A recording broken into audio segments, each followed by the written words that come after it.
Hi folks, in this video I wanted to have a conversation about clothes and shoes.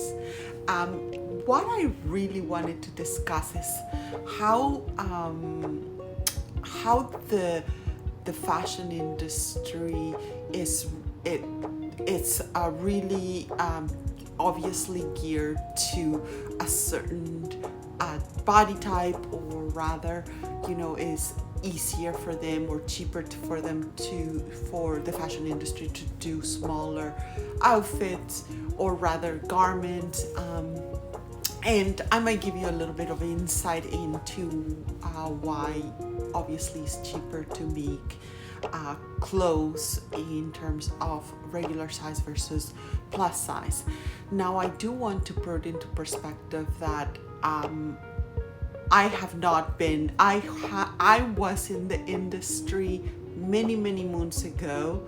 This is coming from memory, and I have to tell you that there might be things that I might get wrong, but this is just my perspective, just being with having a plus size body for all my life. And I think what I want to do is sort of give a little explanation of how I came into the industry and what I kind of did, and what that comes into how prices get done, and maybe give you perspective from my end and as to how the clothing industry can be compassionate in terms of pricing. So before I begin, I want to introduce myself. My name is Jessica, and I engage in conversations about weight loss, weight-related disease education, and how to achieve weight loss in an affordable way that honors our way of living. So when I was in university, I actually graduated in fashion design. I have a bachelor's. Before my nursing bachelor's, I have a bachelor's in fashion, and I did work in the industry. So part of my job, or one of my jobs, was pricing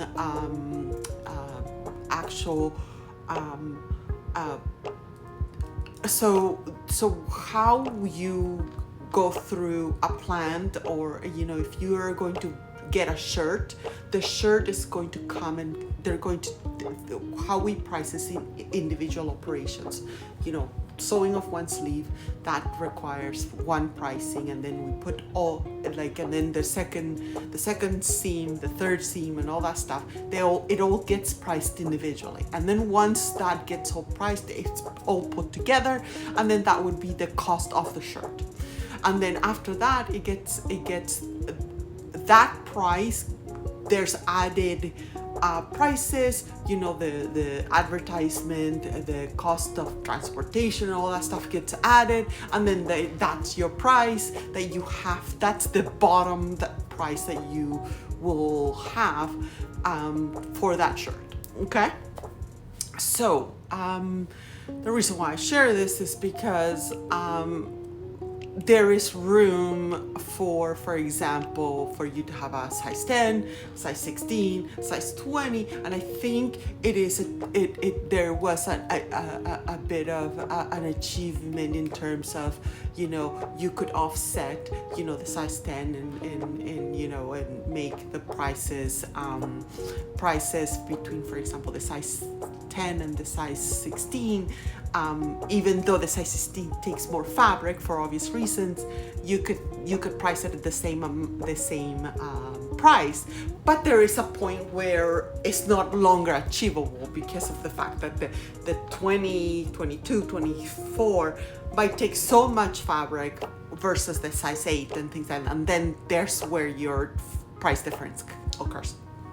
So on a personal level, I was always fat my whole life since I was very little. So I was a child, probably 7, 8, 9, 10. I was always above my age range. And then into teenager parts in the 80s, I was also up, way above my what a girl my age would wear. As such, I used to wear a lot of clothing that were for older women, which did not serve me well at all because I looked like an old person. And at that time, they did not have such a awesome fashionable things that they do now. Not to say that it's not to in par that it should be, but it has to all do with cost, as I explained. So I think that for me, one of the transformative things that I didn't even realize occurred once I kind of hit my size range, is that I can go to any store and basically put anything on because I'm a size large and sometimes a medium. So, which is quite an achievement for someone that has never been a size large or a medium, never. So, in that respect, I think that there is value in having a conversation of how challenging it is for some people, especially if you are not a rich person, to actually go get an item of clothing where you have to either drive a long time or rather shop a lot longer in order for you to be able to find something. By that premise, I think it's important to note that that because of, like I said, size 10 or size 8 shirt would take a lot less fabric than the larger sizes.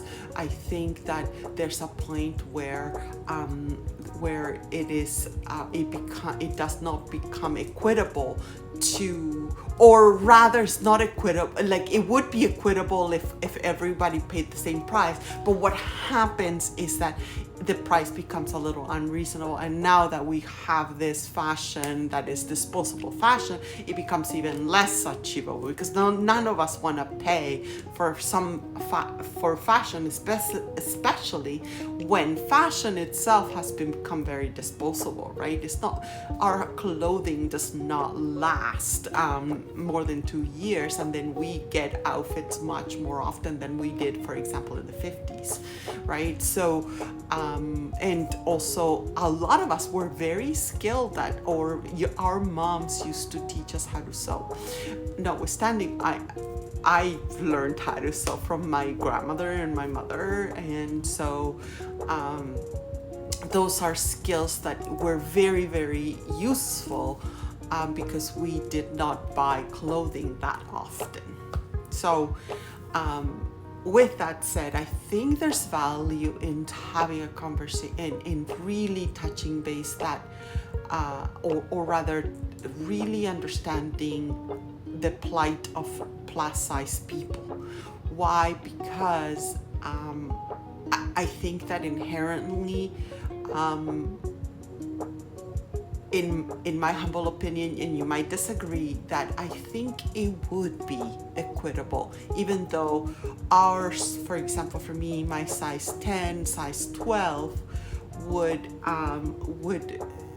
that even though there's not fabric, that the price of the size 22 it wouldn't be the same. I think it would be reasonable for us, for example, to, instead of paying $10.99, I'm just throwing a number here, for that shirt, for all of us to pay $11.99. Does that make sense?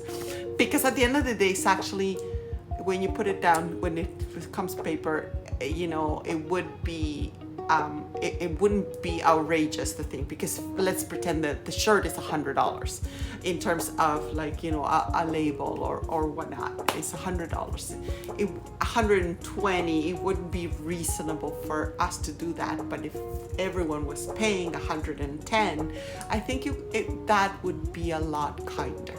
Anyway, I hope you enjoyed this video. Hit the like button and subscribe if you find value.